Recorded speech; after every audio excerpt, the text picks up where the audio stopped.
Súper. Bueno. Bueno, quiero darles a todos la bienvenida a nuestros asistentes al conversatorio de hoy. Ya comenzamos un segundo ciclo. Tuvimos 3 primeros conversatorios y ahora ya comenzamos el cuarto, donde nos acompaña la doctora Paula Carrasco. Paula es oncóloga, radioterapeuta, con estudios en la Universidad de Chile y también con estudios fuera. Y bueno, ella trabaja actualmente en la clínica alemana y ha tenido la deferencia de hacerse un espacio en su apretada agenda para poder hablarnos acerca de los efectos de la radioterapia y en cuanto a consejos y cuidados. Así es que te doy el pase, Paula, para que puedas comenzar. Les pido a todos los asistentes que mantengan sus micrófonos cerrados y también las cámaras cerradas. Y cuando Paula finalice, ahí pasamos a la parte de las preguntas, la conversación y todo lo que queremos hoy día compartir. Gracias.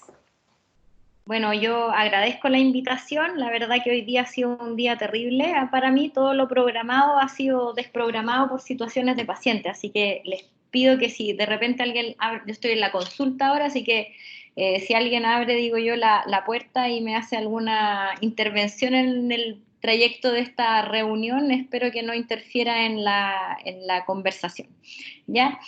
Bueno, el tema que me pidió Bárbara que pudiera compartir con ustedes es en relación a los efectos de la radioterapia, principalmente enfocada en los consejos y cuidados más prácticos de acompañamiento para los pacientes, ¿ya? Como historia en el fondo del tratamiento del cáncer, sabemos que desde tiempos inmemorables probablemente este tipo de enfermedades existen. El tema que obviamente con el tiempo hemos ido profundizando en relación a los diagnósticos y también a los tratamientos, ¿ya? Es súper clara este cuadro en donde se ve al grupo probablemente de médicos, enfermeros y familiares de esta paciente, en donde todos están tratando de dar su opinión en relación a qué hacer. Y vemos la cara de cada uno en relación a cómo aportar en sus distintas probablemente especializaciones en ese tiempo de inmemorable de la historia. La radioterapia dentro de los tratamientos es uno de los tratamientos más nuevos, ¿ya? Desde fines del año 1800, Röntgen descubrió una forma de poder visualizar los huesos en relación a eso, estos rayos los llamó rayos X, ya que vio que al hacer una fotografía de su mano se veían las estructuras óseas y él ennegrecía en el fondo una placa radiográfica, ¿ya? Después de Röntgen, Becquerel, a fines del año 1800, descubrió la radioactividad y obviamente ya con los descubrimientos de Pierre y Marie Curie, que los hicieron acreedores del premio Nobel, especialmente a Marie Curie, ya se desplegó mucho más el uso del tratamiento de la radiación en distintas áreas, especialmente en el tratamiento de la oncología. Disculpa, Paula, que te ¿Sí? interrumpa, pero ¿tú estás pasando las diapos? Sí, ¿se ve? Porque a mí me pasa que no veo el cambio. No sé si los asistentes les pasa lo mismo o solo a mí, No para sé, corroborar. voy viendo que se... ¿Alguien me pudiera decir, por favor?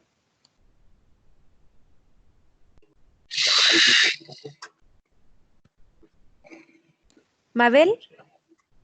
Perdón, te iba a decir, no hay cambio de diapositiva. Esta es la primera solamente. ¿Será algún efecto, digo yo, de... ¿Lo pudiste pasar a modo presentación? Porque yo veo el PPT, pero veo todavía todas las diapos. Estoy, de hecho, en la pantalla completa en mi computador. A ver, intento compartir de nuevo. A ver, sí. A ver, intentemos con eso. Pues en una de esas voy a salir y voy a ver acá. Claro, porque acá yo tengo dejar de compartir. A ver, vamos a... ¿Será que el internet no es muy eficiente, digo yo? Mira, sé de que hartas personas están con problemas de internet justo en este momento. Ah, ya. Es que si no, voy a compartir el internet del celular para ver si con eso te da más rapidez. Mira, yo la compartí de nuevo. No sé si se ve ahora como, no ahora como presentación, sino que como modo PowerPoint. Veo el PowerPoint, veo que moviste la flechita y se ve al lado, sí, las diapos en una lista. 1, 2, 3, 4, 5. Ya, entonces Y voy si a le pones poner, en presentación, ahí le puse presentación. al menos a mí todavía no se me cambia. A mí tampoco. Ahora se me cambió. ¿Te aparece? No. Yo lo tengo como modo presentación ahora en mi pantalla. Ah, ah, ah, ah.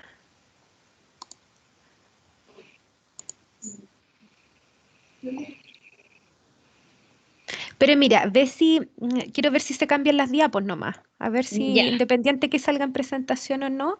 pero ¿sabes qué? Voy a cambiar aquí de internet, ¿ah? Ya.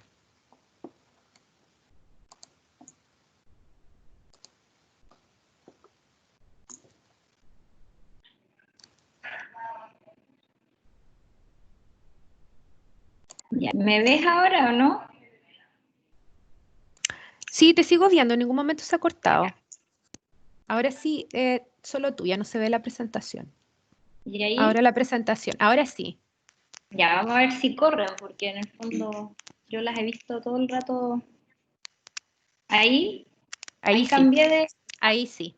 sí, yo creo que era el internet, porque, mira ahí, Sí, súper, sí.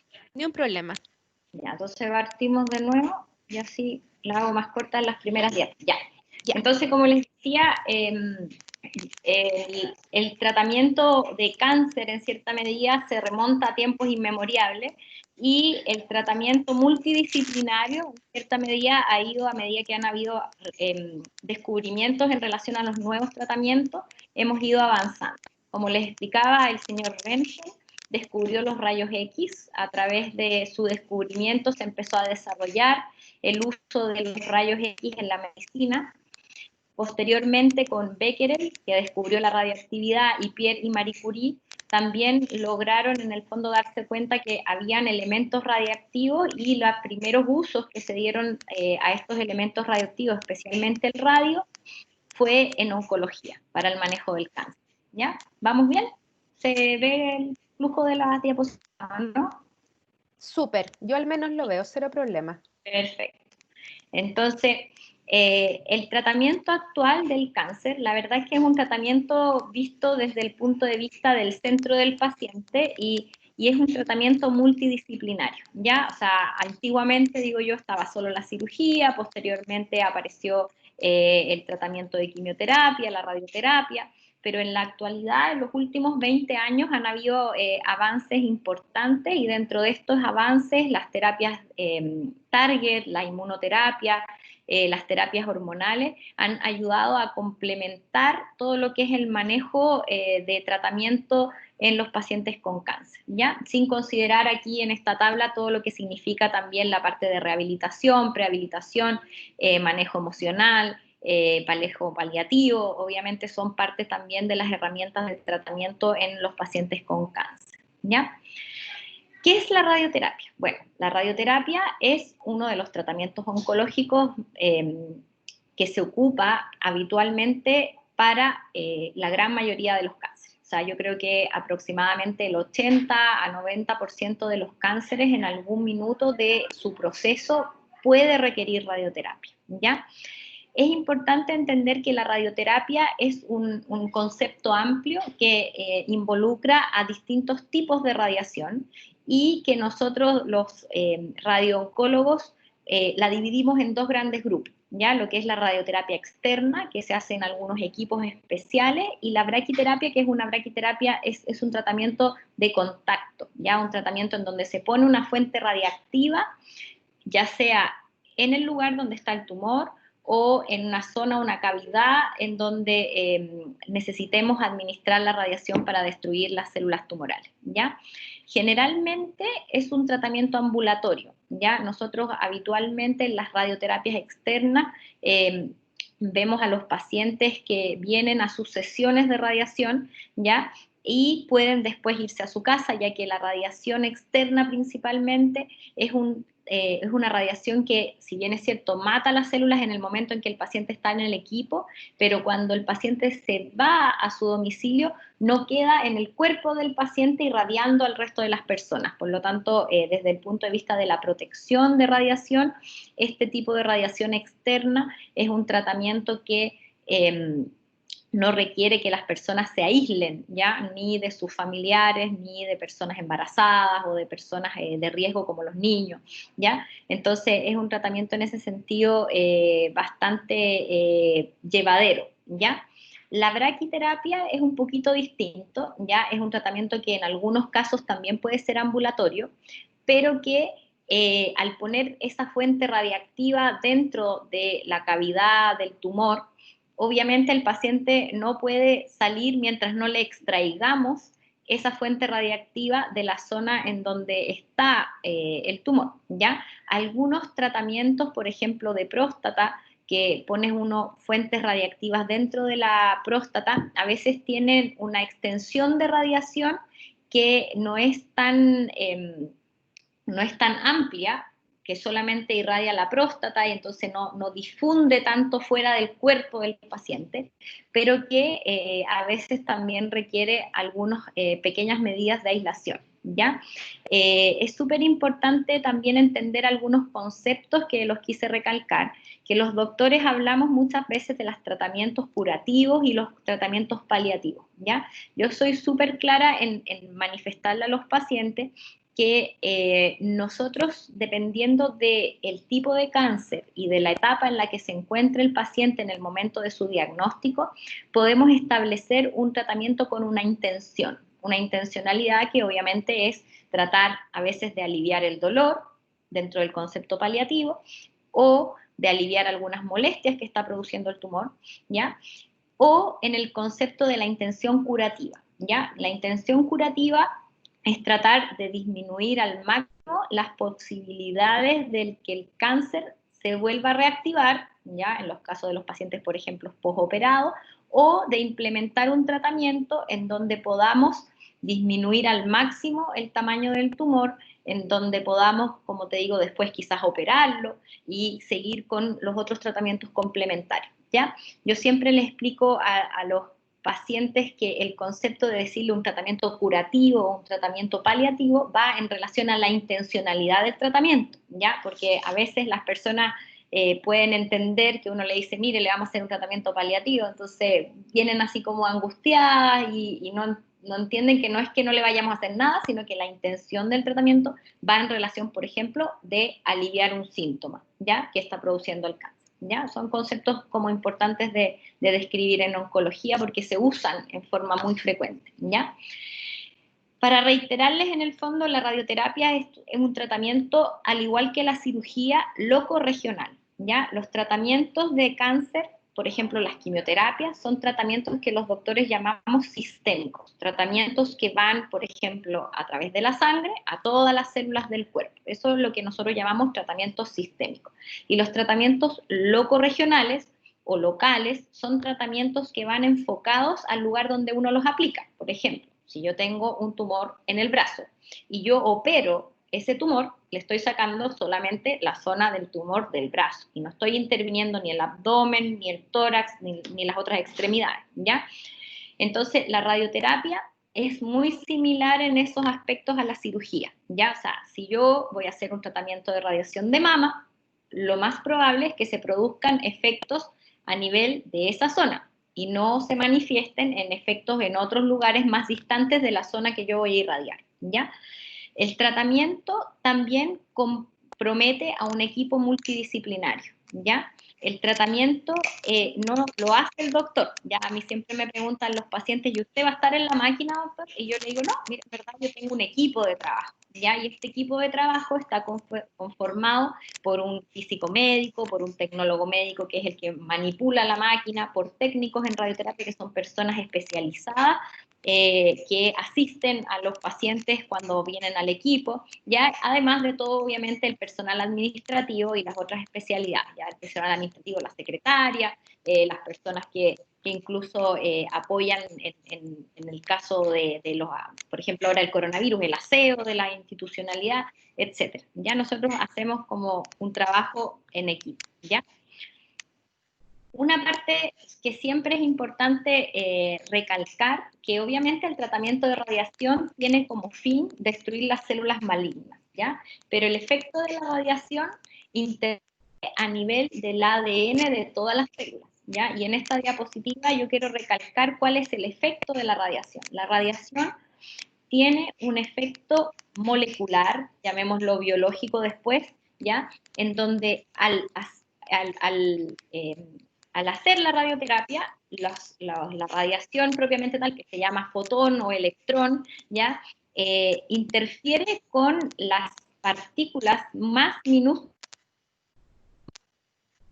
átomos, que son los electrones, ¿ya? Estos electrones lo que hacen es que salen disparados al acelerarse por la radiación,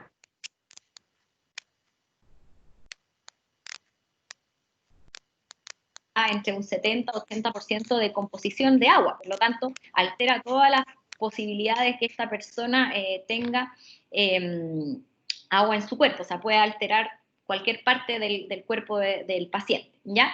Y finalmente, estas moléculas de agua se transforman en lo que llamamos los radicales libres, y estos radicales libres van directamente a destruir las hebras del ADN, y sabemos que todas nuestras células tienen ADN, por lo tanto, se afectan todas las células en donde la radiación uno la aplica, ¿ya?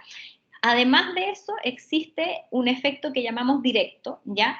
Que es ir el mismo electrón que salió disparado de esta interacción entre la radiación y el tejido, ¿ya? Y va a ir a destruir directamente la fibra del ADN. Y eso va a generar finalmente la muerte celular. Y al generar muerte celular, va a generar, obviamente, desde el punto de vista oncológico, ojalá la destrucción de las células malignas, pero detrás de todo eso también está esta posibilidad de que la radiación también afecte a las células benignas o a las células normales que tenemos todos en nuestro cuerpo y que muchas veces rodean estos tumores que aparecen en distintas partes de nuestro organismo. ¿Cómo evaluamos los oncólogos la respuesta del tumor a la radiación? Nosotros la evaluamos especialmente desde el punto de vista de que haya una disminución, del tamaño del tumor, lo que llamamos regresión tumoral, ¿ya? También lo vemos desde el punto de vista del crecimiento, de evitar que eso siga creciendo, ¿ya? Detención del crecimiento, ¿ya? Y idealmente, digo yo, el control tumoral, o sea, de que el cáncer no vuelva a reaparecer, si es que está operado, porque no necesariamente a veces irradiamos zonas donde hay tumor, a veces irradiamos lechos quirúrgicos, a veces irradiamos zonas en donde había un tumor pero que le aplicaron quimioterapia y del tumor después se desapareció. Entonces, todo eso conlleva a lo que llamamos nosotros la respuesta tumoral, ¿ya? Desde el punto de vista práctico, ¿cómo se hace la radioterapia? Bueno, la radioterapia es externa, que es la más frecuente que usamos en los pacientes, se hace en una sala de tratamiento que se llama búnker, ¿ya? El búnker es un lugar que está protegido, que tiene muros muy gruesos y que por lo tanto la radiación que ocurre dentro de la sala de radioterapia es una radiación que no sale hacia afuera, sino que se mantiene ahí aislada por plomo, por muros de concreto muy gruesos, ¿ya? Y el paciente está en este equipo que emite la radiación solo, ¿ya? O sea, nosotros como personal entramos, posicionamos al paciente dentro de la camilla de radiación y posteriormente monitorizamos a través de cámaras y audio el movimiento de la máquina, ¿ya? Pero el paciente se queda solo dentro del equipo, ¿ya?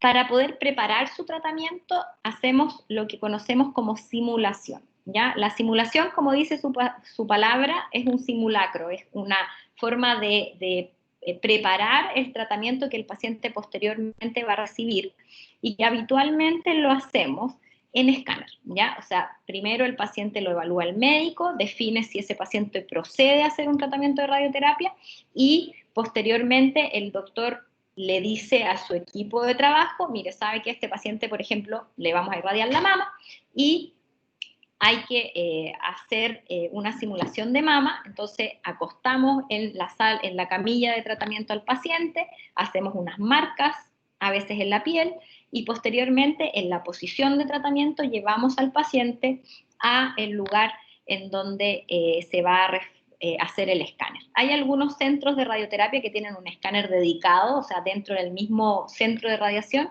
o hay algunos lugares en donde pueden pedir que les hagan el escáner, como nosotros acá en la clínica, en el sector de rayos o de imagen, donde hay un escáner que se usa además a veces para diagnóstico, ¿ya?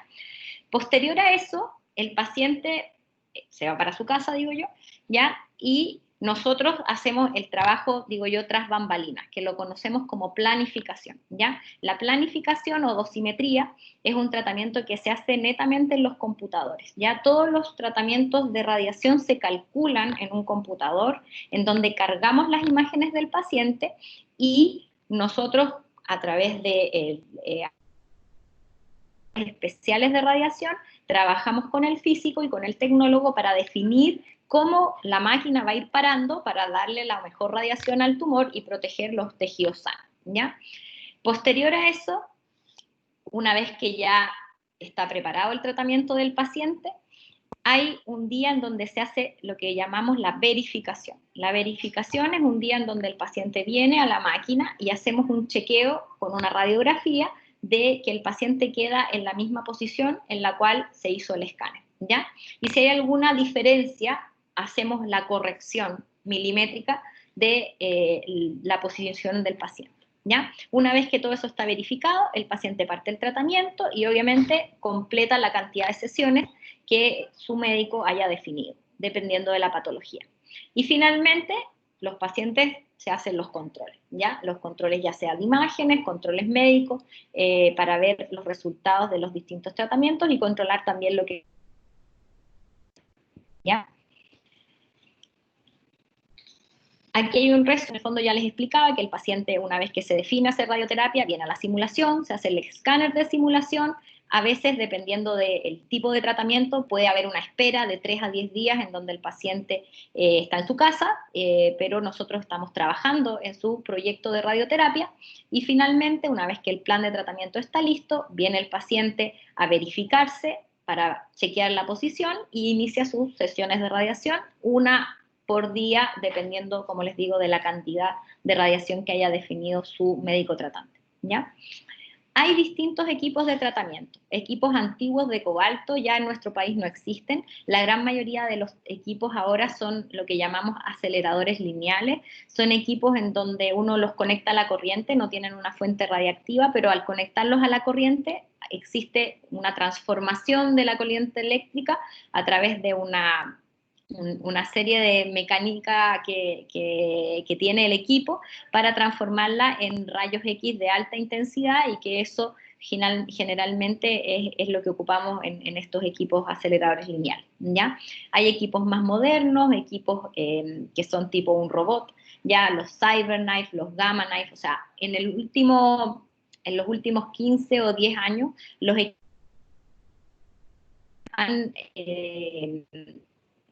han expresado máximo desarrollo, o sea, tenemos muchos equipos e incluso algunos de ellos están disponibles en algunos centros de radiación en Chile.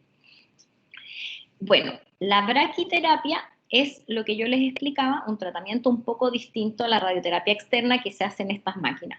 Aquí también el paciente a veces se puede conectar a una máquina o se le pueden poner fuentes radiactivas como esta fotografía, que es un caso de próstata, dentro de la próstata con radiación que va destruyendo las células.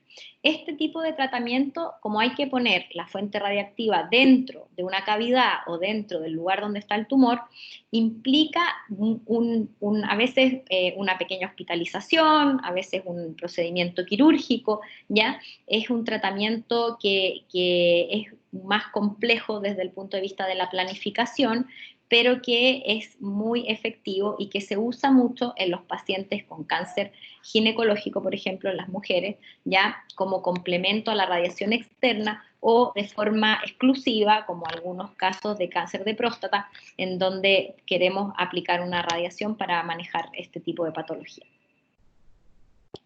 Nosotros lo que necesitamos es hacer un tratamiento muy preciso. O sea, dentro de las cosas importantes de la radiación está la precisión. ¿Por qué es importante la precisión? Primero, porque si no le apuntamos el tumor, difícilmente lo vamos a poder destruir, ¿ya? O afectar la célula. Desde el punto de vista también de las complicaciones, si no somos precisos y podemos afectar a los tejidos sanos. Entonces, necesitamos mecanismos de inmovilización, ¿ya? O sea, el paciente, la radiación, la máquina se mueve, pero es bastante estática en relación a las paradas, ¿ya? Existen algunos equipos que a veces se mueven según la respiración del paciente, pero así y todo necesitamos estos mecanismos de inmovilización para hacer reproducibles los tratamientos todos los días en la máquina y poder no tener variaciones o tener variaciones mínimas en relación a la ubicación del tumor, ¿ya? Entonces aquí hay algunas tablas que usamos para mama, para tórax, algunas camillas que son de vacío, que se usan para tratar de que el paciente cada vez que se acuesta en el equipo ya pueda tener una posición confortable y a su vez pueda ser lo más precisa y reproducible todos los días. Una vez que tenemos acomodado a nuestro paciente, obviamente la máquina emite la radiación externa, como dice la palabra, viene desde afuera, externamente, y atraviesa todos los tejidos y se concentra, por ejemplo en este caso que es un cáncer de próstata, en la zona en donde está el tumor, ¿ya? Nosotros programamos los tratamientos en el computador. Como les decía, los tratamientos se programan en base a un escáner personalizado que se le hace a cada paciente y los doctores radiooncólogos determinamos las zonas que vamos a irradiar y los tejidos sanos que tenemos que proteger para poder minimizar la dosis en los tejidos sanos. Por ejemplo, esta es una planificación de un paciente de mama, de una paciente, ¿ya? Aquí se nota el campo de radiación y cómo en forma tangencial toma la pared en donde se encuentra la zona de la mama, ¿ya? Esto es un tratamiento muy usado, especialmente ahora que estamos tratando de hacer tratamientos más conservadores, menos mutilantes, con menos mastectomías totales. Bueno, hay tratamientos muy simples y otros tratamientos muy complejos. Ya hay tratamientos como, por ejemplo, las radiocirugías, en donde los tratamientos a veces se hacen en muy pocas sesiones y tenemos que hacer varios campos de radiación para poder concentrar, como les decía, la radiación en la zona del tumor, protegiendo a los tejidos sanos. Este es un caso de una radiocirugía de tumor. Bueno, pongo este gráfico porque, si bien es cierto, es súper importante entender que la radiación destruye el tumor, también es importante entender que hay tejidos alrededor de los tumores que son sanos y que esos son los que muchas veces se inflaman por la radiación y generan los efectos adversos. Estas curvas son lo que nosotros conocemos como TCP o probabilidad de control tumoral y el NTCP, que es la probabilidad de complicaciones en el tejido sano, ¿ya? Y también la cura. O sea, obviamente los doctores, cuando tratamos a un paciente, tratamos de darle la mayor probabilidad de cura a los pacientes. Obviamente esa es nuestra intención, pero el cáncer es cáncer y no siempre podemos curar a los pacientes o asegurarle a un paciente que el cáncer nunca más va a reaparecer, ¿ya? Entonces, estas curvas es importante entenderlas porque la probabilidad de control tumoral en radioterapia va en directa relación a la dosis. A mayor dosis, mayor probabilidad de control tumoral. Pero al aumentar la dosis también empiezan a aparecer los efectos adversos que están en esta curva roja, que aparecen un poquito más tardíamente. O sea, primero se destruye el tumor porque el tumor es más sensible a la radiación, tiene menos mecanismos de reparación. Los tejidos sanos tienen mecanismos de reparación de daño y por lo tanto cuando uno los irradia tienden a repararse y por eso los efectos colaterales aparecen un poco más tardíamente desde que uno aplica la radiación, ¿ya? Pero llega un minuto en donde ya la radiación es bastante alta y si uno la sigue subiendo, obviamente también puede producir un daño bastante letal en las células sanas, ¿ya? Entonces, en esta parte de la curva de la cura es donde tenemos nosotros lo que llamamos la ventana terapéutica, ¿ya? Y esta ventana terapéutica es donde nosotros compensamos el mayor efecto de control tumoral con la menor posibilidad de efectos o daños en los tejidos sanos, ¿ya? Entonces, ahí es donde aparecen los efectos de la radiación, ¿ya? O sea, yo siempre trato de explicarle a los pacientes que cuando uno hace un tratamiento oncológico afecta a las células buenas y a las células malas. Obviamente nuestra idea es matar la mayor cantidad de células malas y que las células buenas se mantengan funcionales para poder evitar que la persona pierda funciones que son necesarias para el día a día o para poder vivir o para poder, en el fondo, seguir con otros tratamientos, ¿ya? Pero hay efectos que llamamos efectos generales que acompañan a la gran mayoría de los tratamientos oncológicos y obviamente también a la radiación, ¿ya? Casi la mayoría de los pacientes cuando se hace un tratamiento de radioterapia manifiesta fatiga, decaimiento, a veces falta de apetito, a veces más sueño, e incluso pueden algunos manifestar dolor, ¿ya? Y por eso es importante que los pacientes comprendan que los tratamientos no están exentos de estos efectos que son inherentes a las terapias, ¿ya? Hay efectos de la radioterapia que dependen también de la dosis de radiación y de la técnica de radiación que uno ocupe. Si uno va a irradiar zonas, por ejemplo, de la cabeza, pueden haber náuseas, vómitos, cefalea, caída del cabello, alteraciones visuales, alteraciones de memoria, alteraciones de audición.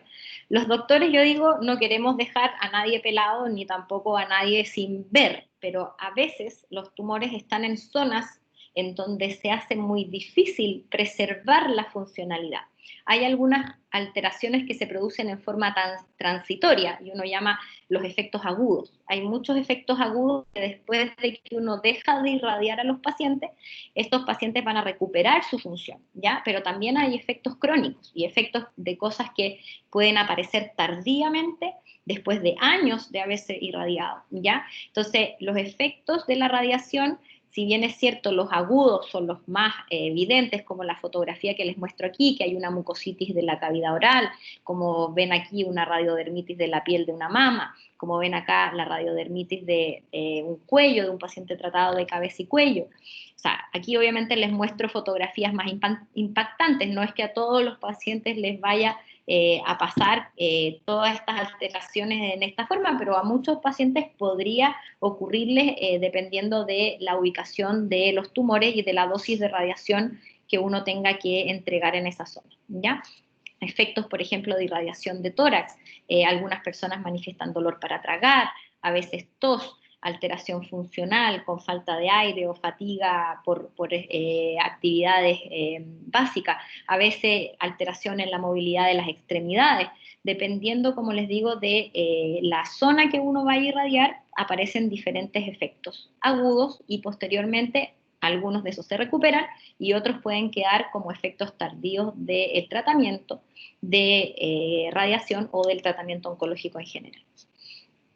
Por ejemplo, el caso de la radioterapia en el abdomen puede generar náuseas, vómitos, diarrea, hinchazón, sensación de intolerancia a algunos alimentos. La pelvis también molestias urinarias, diarrea, también las náuseas y vómitos.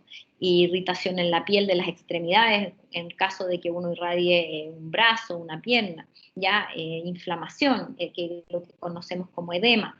Dolor también, puntadas, algunas personas, por ejemplo, de cáncer de mama, me refieren dolor tipo puntadas como clavadas de aguja en la zona de la mama que se van sola, y yo digo, aparecen sola y se van sola. Hay distintas alteraciones, como le digo, que manifiestan los pacientes durante los tratamientos.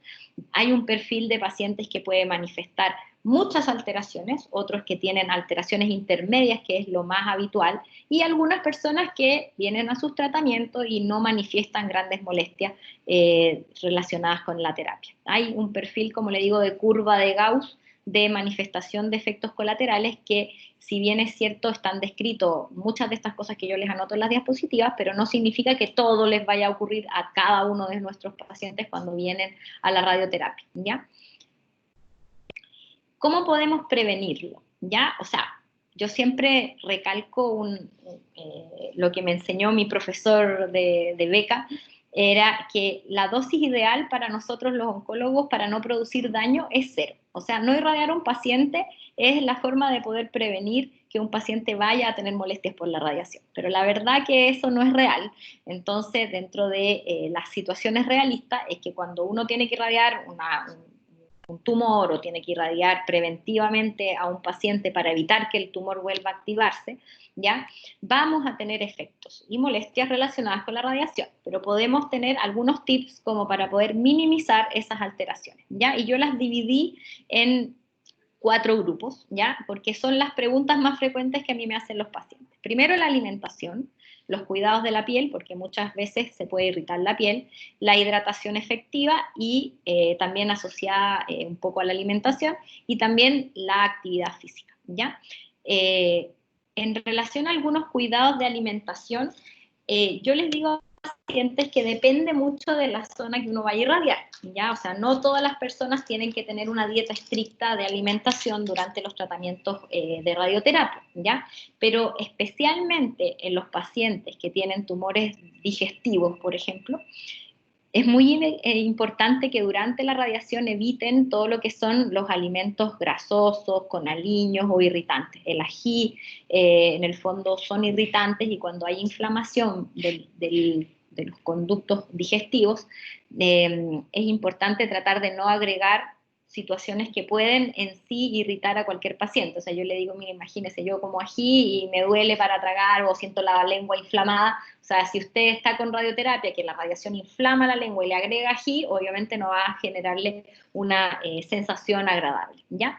Entonces, habitualmente uno les pide que eviten todos los aliños y las comidas con mucha fritura o que vayan a tener algunas irritantes, ¿ya? Por lo pesado que pueden ser los alimentos fritos. A veces las personas tienen trastornos de la degradación de los alimentos y por lo tanto si tú le das a un paciente un alimento muy pesado como la fritura puede manifestarse un cólico o dolor en el fondo, ¿ya? Lo que tiene que ver con el alcohol y el tabaco, la verdad que va de la mano no solo con evitar las molestias que puede producir un tratamiento oncológico, sino que también con la prevención de cáncer, ¿ya? Es súper importante que los pacientes entiendan que el tabaco también puede acentuar una mala respuesta a un tratamiento, porque el tabaco disminuye la oxigenación de los tejidos y por lo tanto eso puede alterar la efectividad de los tratamientos oncológicos, y el alcohol también de la mano con lo irritante que puede llegar a ser el alcohol, ¿ya? Entonces, habitualmente yo les digo, coman una dieta liviana, no les alimentación sana, ¿ya? Sana significa frutas, verduras, tratar de evitar la comida chatarra, ¿ya? Y alimentos a temperatura ambiente, ojalá no muy calientes, no muy fríos, ¿ya? Y cada 2 o 3 horas en porciones más pequeñas para que usted pueda tener una buena tolerancia a la alimentación, ¿ya? Evitar todo lo que son las bebidas gaseosas y hacer a veces una dieta blanda, libre en residuos, ¿ya? Durante el tratamiento. Algunas radiaciones se hacen bastante superficiales, ¿ya? Por ejemplo, el cáncer de mama, a veces uno va a hacer una radiación muy superficial en donde la dosis que va a llegar a la piel va a ser una dosis que no va a ser baja y por lo tanto a veces se van a manifestar algunas alteraciones cutáneas o los cabeza y cuello, que de la radiación es bastante alta, entonces uno a veces ve como una especie de quemadura en la piel, una alteración en la piel muy similar a lo que es una quemadura de sol, ¿ya? Entonces, las recomendaciones son usar jabón neutro, evitar todas las cosas que puedan tener alcohol, los perfumes con alcohol, los desodorantes con alcohol, ¿ya? Secarse suavemente, especialmente si la piel está irritada, no frotar, ¿ya? Para evitar que vaya a haber más pérdida de piel, ¿ya? Hidratar la piel, yo siempre les dejo a los pacientes una crema hidratante, ¿ya? Porque la piel tiende a resecarse más con la radiación, entonces es muy útil el uso de una crema hidratante. Hay algunas cremas especiales hechas por los laboratorios para el efecto de hidratar la piel, ¿ya? Entonces es importante también que se entienda que estas son recomendaciones y que uno las va a modificar dependiendo de cada uno de los tratamientos. Usar ropa holgada, ojalá de algodón, que no tenga costuras, evitar la ducha, las mujeres de mama, yo les digo no se duche con agua muy caliente, trate de que el agua esté tolerable a su piel, pero que esté más a temperatura ambiente, ¿ya? Bueno, Hay muchas cosas que podemos hablar de la radioterapia, o sea, yo podría estar 2 horas conversando con ustedes, creo que ya con 40 minutos es suficiente y ahora me gustaría quizás dejar un poco el espacio para solucionar algunas dudas y dejar el espacio, como les digo, para hablar de las preguntas que ustedes me puedan hacer. Súper, Paula, gracias. Como dijo Paula recién, les damos el espacio para que puedan realizar consultas referente al tema desarrollado por la doctora. Recuerden que tenemos la herramienta de levantar la mano o de ir escribiendo en el chat, lo que ustedes prefieran. Pero por favor, si van a hablar, si no van a ocupar el chat, levanten la mano primero para ir dando el pase, para que no se hablen uno sobre otro. ¿Ya?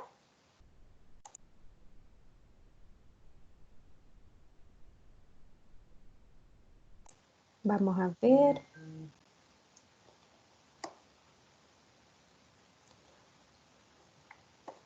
Están medios tímidos hoy día, parece. Sí.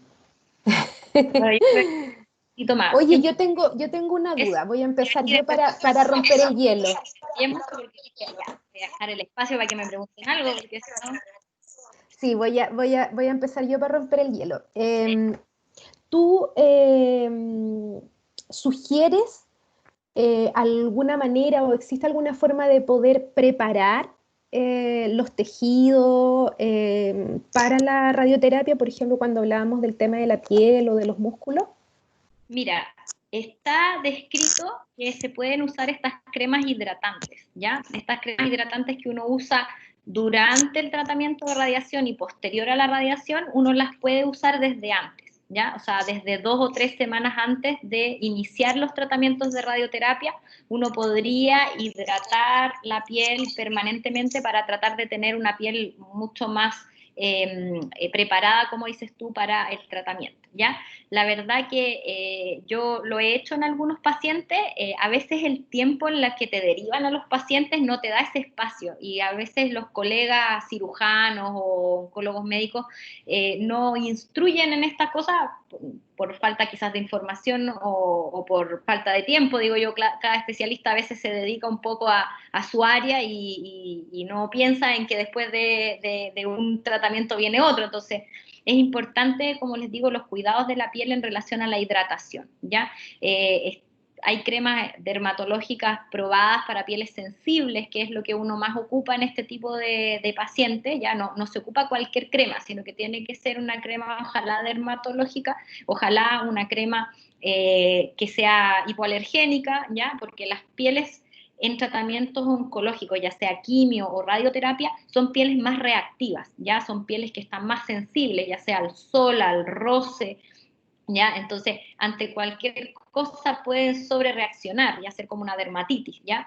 Entonces, es importante que sean, ojalá, o cremas dermatológicamente probadas, o en algunos casos yo he usado cosas naturales tipo cremas de matico, cremas de aloe vera, ¿ya? Pero así como bien purificadas, digo yo, o sea, he llegado en algunos casos a usar, a decirle al paciente, mire, si usted tiene la plantita de aloe vera, sáquenle una hojita, extraiga el gel y aplíqueselo porque refresca bastante, o sea, sabemos las propiedades de cicatrización y de alivio de dolor que puede producir, por ejemplo, el aloe vera y el matico, entonces a veces lo podemos sugerir como parte del manejo ya más homeopático de los pacientes, ¿ya? No te ¿Hay alguien que escucho. tenga? Sí, ahora sí, ahora sí. Que no me había dado cuenta que había cerrado el micrófono para no hacer Sí. acople. ¿Alguien que tenga alguna consulta? Yo tengo una consulta. Hola Paula, ¿cómo estás? Hola. Hola, ¿cómo estás? ¿Cómo estás? Bien. Paula, primero agradecerte por tu presentación. La verdad que hay hartas cosas que uno cree que entiende, pero escuchándola de alguien que se dedica a eso, se le aclaran bastante los conceptos y la verdad que varias cosas me quedaron muy claras. Te quería preguntar respecto a lo del ejercicio, ¿cierto? A la actividad física que tú ahí mencionabas, ¿cierto?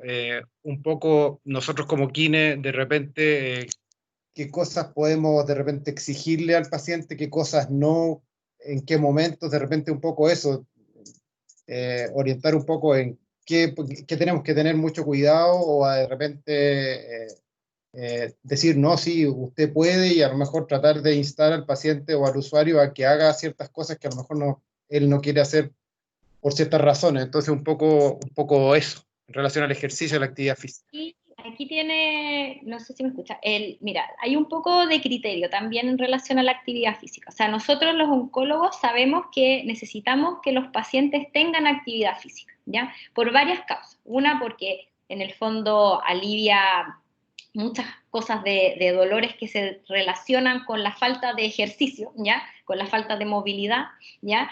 También porque mejora las endorfinas, por lo tanto nos da como una especie de analgesia natural, o sea, eso nos ayuda bastante, ¿ya? Pero la gran mayoría de los pacientes con cáncer tienen algún desmedro de su energía, digo yo, de su capacidad funcional, ya de su capacidad básica funcional. Entonces, yo le digo a los pacientes que una de las cosas importantes es evaluar primero en qué condiciones está el paciente cuando entra a su tratamiento, ¿ya?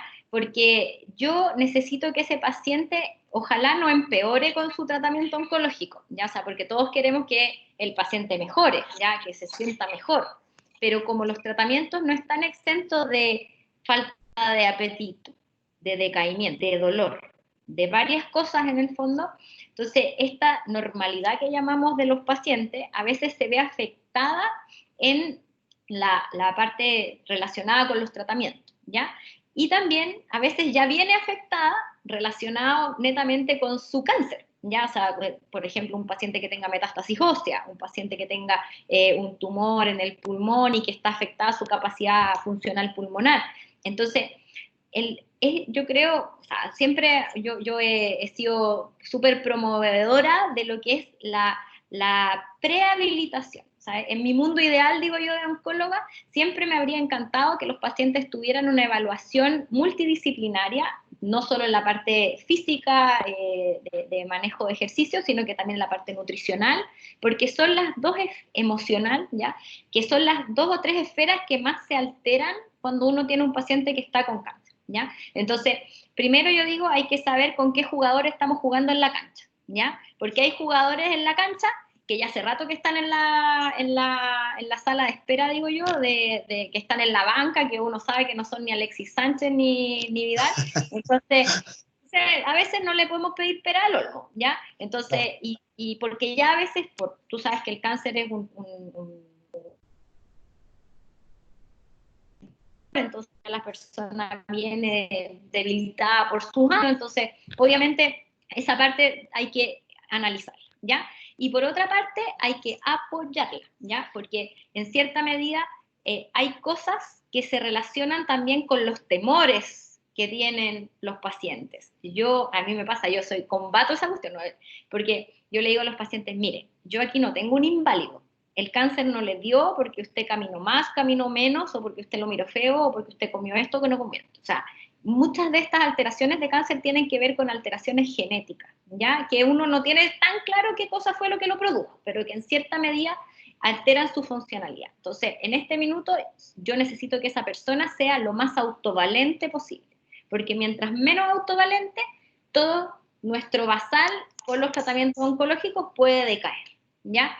Entonces, fomentar la autovalencia, ya sea a través del ejercicio y la estimulación, es súper importante, ¿ya? Entonces, yo obviamente le digo a los pacientes, si usted está cansado, descanse, ¿ya? O sea, y eso es algo que ahí el manejo de ejercitación, o sea, la exigencia que uno le pone, va un poco de la mano también con ese basal que tiene el paciente. O sea, si el paciente está muy cansado, muy fatigado, porque en el fondo estos tratamientos producen mucha fatiga, exigirle que haga 30 ejercicios cuando en verdad quizás si hace 10 ya lo está haciendo, y eso también le va a ayudar versus nada, ¿ya? Entonces, exacto, todas esas cosas es algo que uno tiene que ir estimulando, porque ustedes saben mejor que yo que para desarrollar un Alexis Sánchez no se nace de un día para el otro. O sea, hay que ejercitarlo, y quizás haciendo 2 o 3 cositas de a poco todos los días, vamos a lograr tener este mejor paciente para poder soportar los tratamientos y poder, después de que termine sus terapias, sacarlo adelante más rápido,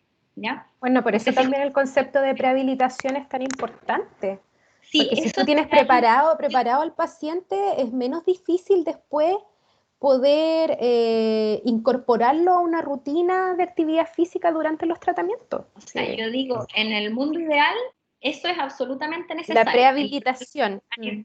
Hay dos problemas. O sea, primero, el concepto. O sea, yo digo, el concepto de prehabilitación hay que integrarlo a los colegas, incluso a nosotros, ¿ya? Y los tiempos, porque tú sabes que cuando uno le dicen yo tengo cáncer o usted tiene cáncer, uno no está pensando, digo yo, en el ejercicio. O sea, primero lo que empieza a pensar es me tengo que hacer la biopsia, me tienen que hacer los exámenes para hasta dónde está el cáncer, y de repente apareció que me están haciendo un tratamiento. Entonces,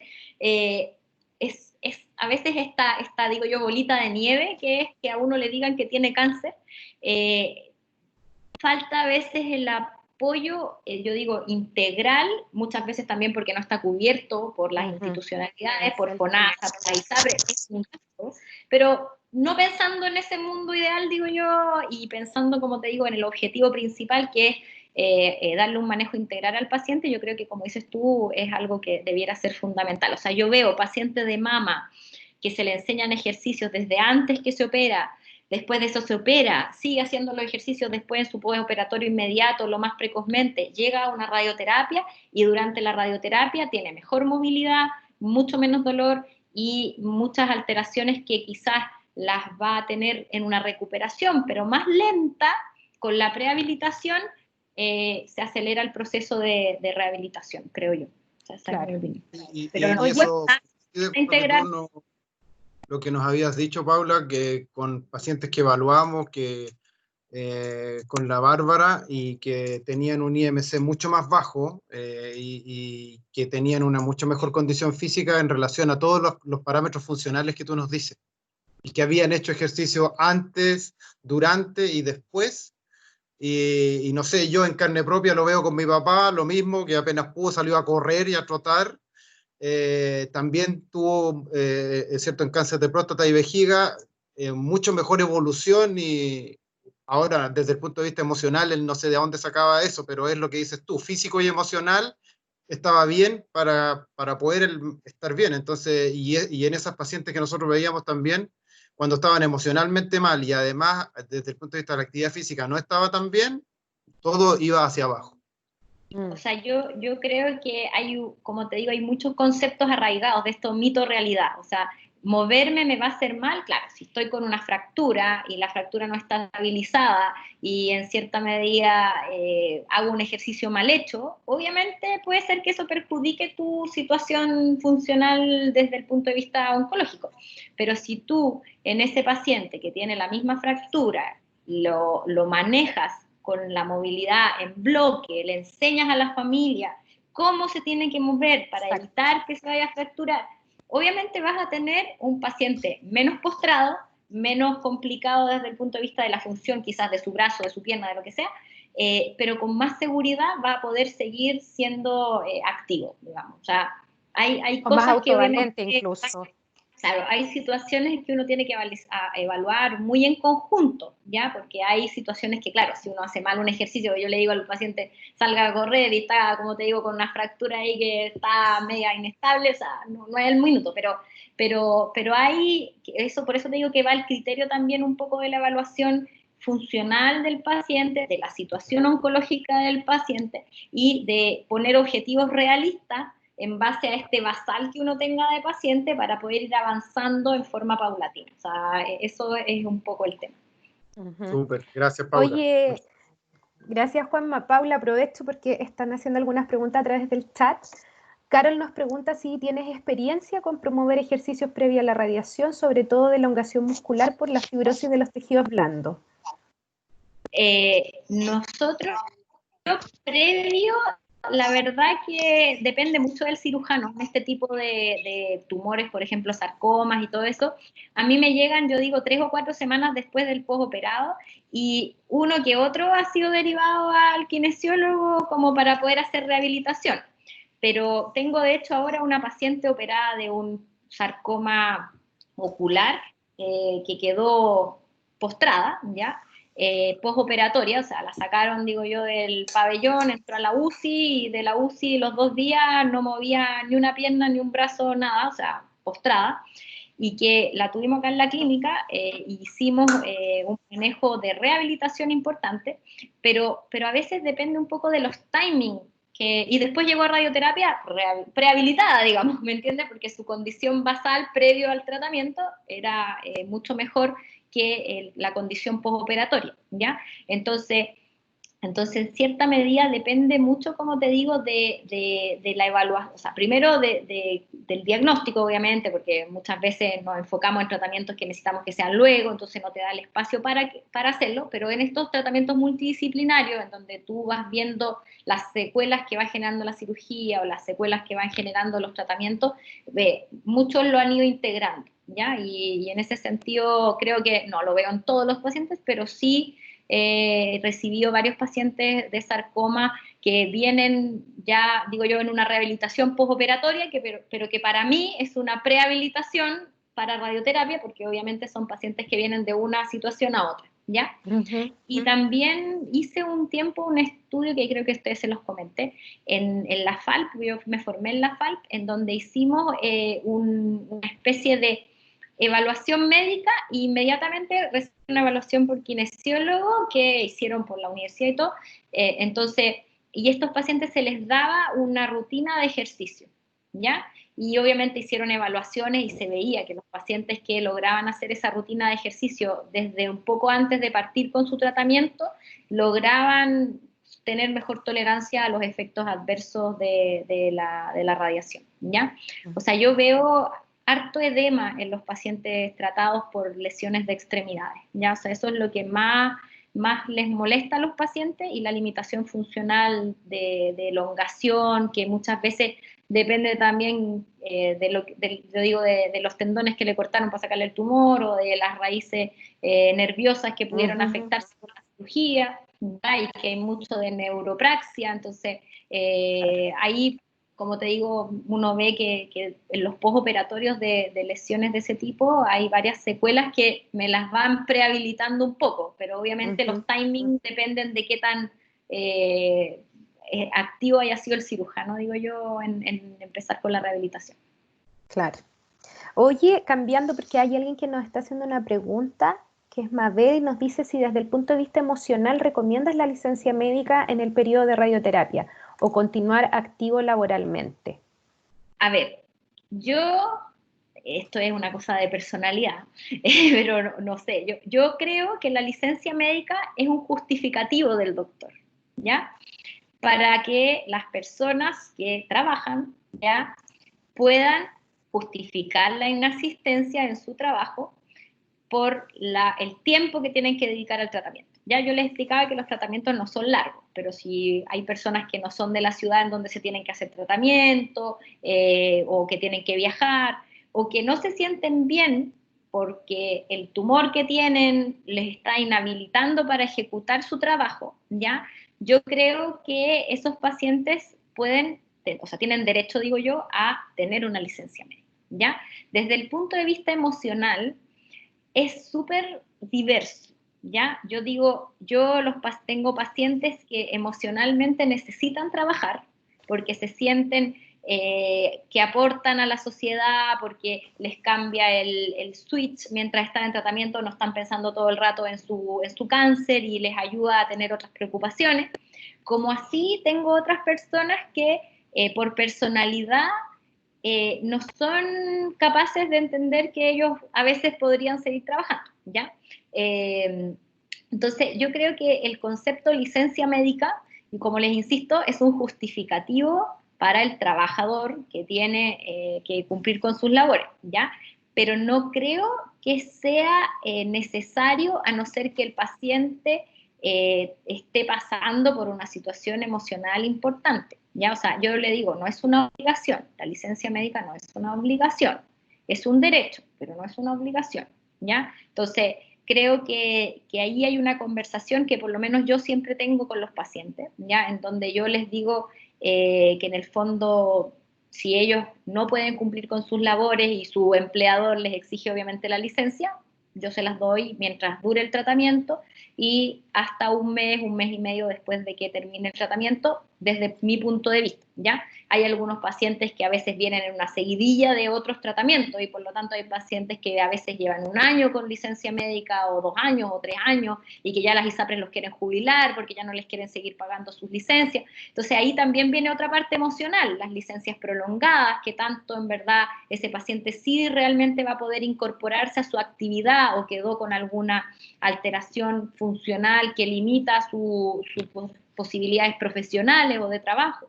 Entonces, creo que uno no deja licencias por emocionalidad, habitualmente esas las dejan los psiquiatras, no los radioterapeutas, ¿ya? Las radioterapeutas dejamos las licencias porque los tratamientos o el paciente, como te digo, no puede cumplir con su trabajo por la discapacidad que puede generar el tumor que tiene o porque los tiempos de tratamiento en verdad no son compatibles con las responsabilidades que tiene en su trabajo, ¿ya? Sí. Bueno, espero que con eso haya quedado bien la respuesta para Mabel. Yo sabes que te iba a preguntar en este momento, tú me contabas el otro día que ustedes, debido a la pandemia, no han parado, ustedes han seguido trabajando, cosa que yo desconocía, sí, pero seguimos trabajando. Pero siguieron trabajando. ¿Qué tipos de cáncer tienes o es más prevalente? O ¿Te sea, toca ver más o te toca irradiar más? ¿Qué es lo que te llega más? tenemos es mama, próstata y digestivo. Eso es lo que más tenemos. ¿Ya? O sea, habitualmente recto, esófago, cáncer de mama, cáncer de próstata, pulmón también tenemos algunos casos. ¿Ya? Es variable, pero lo más prevalente en verdad es la prevalencia nacional, que en el fondo Claro. es próstata y mama.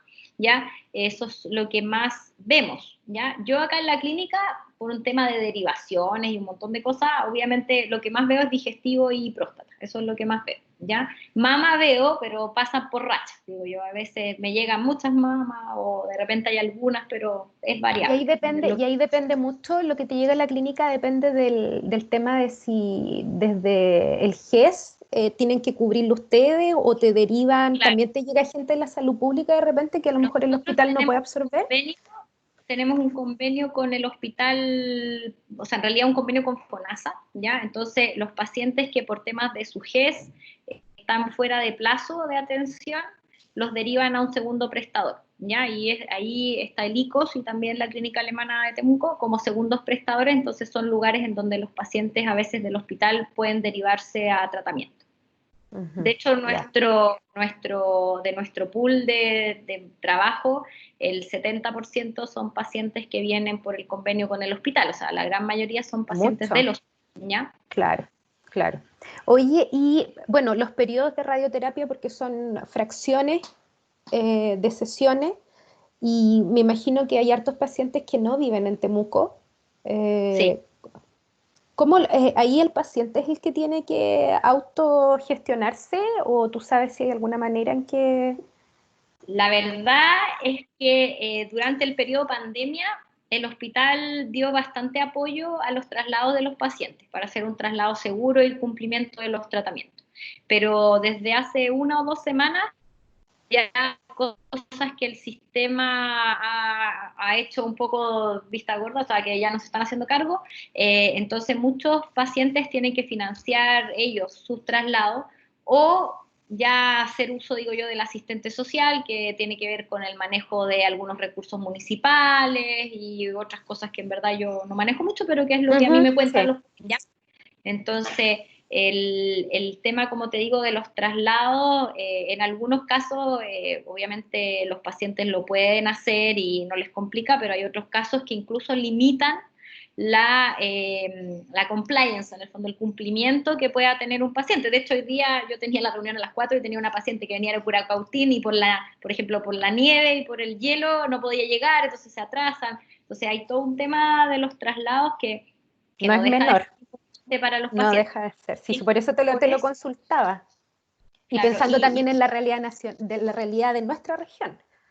Claro, y bueno, yo creo que esa es una realidad, digo yo, nacional. O sea, lamentablemente los centros de radioterapia en Chile, especialmente los centros públicos, están concentrados en algunos servicios de, obviamente, capitales de las distintas regiones. O sea, en Santiago hay muchos más centros de radioterapia, en el resto de Chile hay uno en Valdivia, hay otro en Temuco, que son privados, pero en Valdivia hay uno público, Concepción es público, después ya Santiago, Valparaíso, y en el norte Antofagasta. Entonces, Chile está desde el punto de vista de la salud pública en radioterapia muy falto de equipamientos y de profesionales que se dediquen a la radioterapia. Y por otra parte, claro, los sistemas privados hemos apoyado a los sistemas públicos, pero está habitualmente los centros de radioterapia en las capitales de las regiones. ¿Ya? Claro. Y no en todas las, Punta Arenas se me había olvidado nombrarlo, o sea, en el fondo Chile en el fondo tiene pocos centros de radioterapia y la gran mayoría están ubicados en las capitales de la región. Entonces los centros oncológicos también, o sea, los pacientes si tienen que venir a quimioterapia tienen que venir a la capital, o sea, en Villarrica tienen que viajar a Temuco, o desde, no sé, de donde sea, de Lonquimay tiene que venir a Temuco a la quimio, o a la radio, o a la cirugía.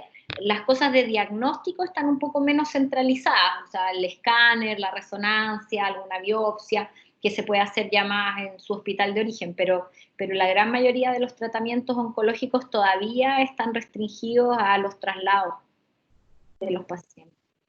Sí, así es. Oye, bueno, veo, no sé si alguien más tiene alguna pregunta, sino para ir cerrando, porque ya estamos un poquito pasaditos en el tiempo. Vamos a ver.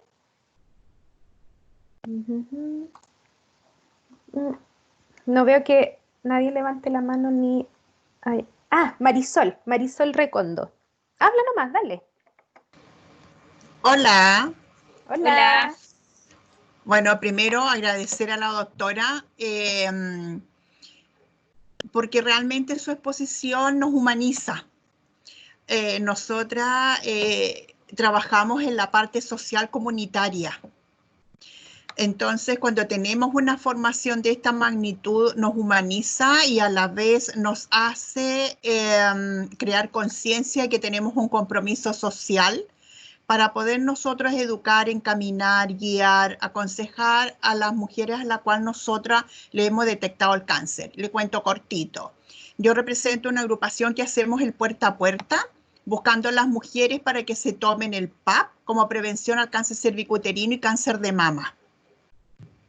Entonces, hemos rescatado felizmente muchas mujeres con un cáncer a tiempo, detectado a tiempo. Y eso significa que hemos salvado a la mujer, el entorno, la familia, y nos da mucha alegría por aquello. Me gustó mucho, lo vi con mucha atención, porque hay muchas cosas que nosotros desde la sociedad civil no sabemos y no tenemos por qué saberlo, porque no trabajamos directamente en la parte, en el área de la salud. Pero cuando existen estas instancias donde podemos educarnos y poder compartir y trabajar para una mejor humanización y una entrega, realmente le agradezco infinitamente porque su exposición fue tan clarísima, tan profunda también, que no me cabe la menor duda que cuando lo trabajé con mi agrupación y cuando podamos empezar a trabajar ya en ARCA también, esto lo vamos a tener que trabajar de forma y de fondo para poder crear conciencia que para trabajar en el aspecto social debemos estar informados y educados, porque no podemos dar respuestas, ¿cierto?, en el que yo creo, en el que a lo mejor puede ser, sino que esto es así. Así que yo lo agradezco infinitamente su exposición atentamente y nada, solo agradecer a Bárbara por habernos incluido en estas hermosas exposiciones. La otra semana me toca a mí. Va a ser solamente y netamente trabajo social como lo hacemos nosotros desde nuestra trinchera, desde nuestra vocación de servicio, que es un trabajo netamente de corazón. Y por eso es importante educarse para entregar el corazón y entregar las herramientas. Así es. No, yo agradezco la intervención de Marisol porque yo le digo a los pacientes muchas veces, los doctores somos de tratamiento. Entonces somos personas que ponemos nuestro conocimiento a disposición del paciente, pero a veces hay todo un entorno que rodea al paciente que limita su posibilidad de acceso, su posibilidad de ejecutar un tratamiento de una buena forma, por el hecho, como dice Bárbara también, de falta de locomoción, de falta de apoyo familiar. Esto es una enfermedad que afecta no solo al paciente, o sea, el paciente lo vivencia mucho más de piel, digo yo, pero a todo su entorno familiar, y o sea, no voy a decir obviamente nombres, pero recuerdo hace muy pocas semanas una chica con un cáncer de cuello uterino avanzado, con 2 niños pequeños, que me decía, ¿sabe qué, doctora? Y le estábamos así, un protocolo, regalando, digo yo, el tratamiento para hacerlo a través del protocolo, o sea, los timings correspondientes, así muy rápidamente. Y ella me decía, ¿sabe qué, doctora? Yo no me quiero hacer el tratamiento. Y yo decía, ¿pero cómo? ¿Cómo no te vas a hacer el tratamiento? Es que lo que pasa es que no tengo con quién dejar a mis hijos, más ahora que estamos en pandemia. Yo lloraba, o sea, tengo 2 hijos de la misma edad de su hijo, entonces, o imposible que a uno no le toque la fibra sensible. Y yo le decía, pero ¿cómo no nos dijiste antes? O sea, nosotros los doctores quizás no podemos hacer nada, o sea, yo no te voy a ir a buscar a tu casa y a dejar, pero podemos activar a tu apoyo, a tu círculo, o si no tienes, porque ella me decía, no, sí, mire, yo estuve hospitalizada una semana y nadie me quería cuidar los niños y tuve que dejar a mi hijo mayor a cargo del hijo chico, hijo de menos de 10 años, entonces, y así todo, en el fondo ella obviamente lloraba desbordada de todo. Entonces, ¿cómo afecta socialmente y cómo es súper importante estas agrupaciones como las que Marisol ayuda y encabeza probablemente para poder darle un tratamiento a un paciente y poder rescatar a ese paciente que quizás yo tuve que convencerla con estos argumentos? Mira, tú no quieres dejar ahora sola a tus hijos porque no tienes con quién dejarlos para venir a tu tratamiento. Pero imagínate si no te haces nada. Esos niños van a quedar huérfanos. Y alguien los va a tener que cuidar. Y así la convencí, o sea, con esos argumentos, mira, danos la oportunidad de tratarte, o sea, así. Porque de verdad que ellos muchas veces se sienten muy complicados, muy complicados. El cáncer afecta no solo emocionalmente, sino que económicamente, familiarmente, personalmente. Entonces, todas esas cosas que yo digo no son como una apendicitis, que uno va, el doctor lo opera y después 15 días y ya estáis de nuevo como si nada, es lo que tiene un contexto muy diferente y que creo que es súper importante darle el espacio también. Yo siento que siempre el doctor, el radioterapeuta, el quimioterapeuta, el cirujano, pero hay muchos, por eso lo puse en la presentación, muchas personas administrativas, incluso no administrativas, asociaciones para el cáncer, que son importantes en este minuto para nuestro país, porque para poder tener acceso a esas cosas ideales que uno dice, a la rehabilitación, a la prehabilitación, al manejo emocional, al manejo oportuno del cáncer, del diagnóstico, ya más allá a la prevención, que es lo que podría salvar mucho más a la gente, está el manejo multidisciplinario. Sí, y yo les voy a compartir un poquitito, chiquititos, si me permiten. Nuestra agrupación está certificada por 4ª vez en el Ministerio de Salud, todo lo que se refiere a problemática de cáncer de la mujer. Pero nosotras quisimos avanzar un poquito más allá y nos fuimos a los colegios a trabajar. Ustedes dirán, ¿qué tienen que ver los colegios con la mamá? Claro que tiene que ver mucho porque nosotros empezamos a trabajar con los niños. ¿Por qué? Porque los niños son los transformadores de los hogares. Los niños son, cuando uno va a hablar con ellos, es ley lo que uno les dice y les van a decir a la mamá, tienes que hacerte esto, obviamente lúdicamente, bajo su nivel, pero ¿cómo corroboramos nosotros que el mensaje llegó? Porque después vamos de vuelta, nosotros hemos recorrido como 18 comunas ya trabajando, y vamos, pedimos reunión de apoderados en los colegios y las mamás nos dicen, sí, sabe que él llegó diciéndonos que, y aquí están los documentos que ustedes enviaron. Y me dicen, no fumes más porque yo no quiero que te mueras. Hazte el pan, mamá, porque yo no quiero que tú te mueras, porque yo te amo, porque es impresionante trabajar con los niños porque provocan tremendos cambios. Y me tomo de sus palabras que nosotros nos encontramos mucho cuando después le ayudamos a hacer contención de mujer a mujer, porque no somos profesionales, pero sí tenemos un doctorado en el amor. nosotras le decimos, porque las mujeres quedan abandonadas por sus maridos. Porque hay un tremendo mito, la mujer que tiene problemas de cáncer cervicuterino, después las dejan porque no sirven para nada. Es tremenda las situaciones que nosotros hemos tenido que abordar, así que pues, agradecidísimas. No quiero hablar más porque podría hablar un montón de cosas, pero muy, Pero muy la próxima agradecida. semana vas a poder hablar todo lo que quieras. No Sí, te preocupes. sí. Oye, gracias Marisol por compartirnos lo que usted, la parte que ustedes también se hacen cargo y ayudan. Con eso también se demuestra, como decía la Paula, que esto es multifactorial y que todos, como parte también de la sociedad, podemos participar y podemos autocuidarnos, podemos promover la salud, podemos promover la detección temprana. No solo nos toca como profesionales a nosotros de la salud, los que estamos aquí, por ejemplo, que somos de la salud, sino que en general a todos, como componentes de esta sociedad. Eso es súper importante. Yo quiero nuevamente agradecer a Paula por su tiempo, por habernos entregado todo este conocimiento. Yo vi que habían hartos estudiantes también conectados, lo que me da mucha alegría, porque eso también los acerca muchas veces a temáticas que no saben que nosotros también como kines o como hay chicos de enfermería, vi conectados, de otras carreras, que también les ayuda a poder abrir un poco más también el campo ocupacional, así que eso también se rescata hoy. Gracias, Paulita, por todo. Ya, Ya, ya me contéstanos. requieren por aquí, así que los dejo. Cuídense. Besitos, Chao. gracias a todos los Chao. asistentes. Después Chao, vamos a Paula, subir gracias. Chao, A Bárbara. YouTube el link del video y acuérdense de contestar la encuesta, porfa, que está en el chat. ¿Ya? Gracias a todos. Chao, chao. Chao. Chao.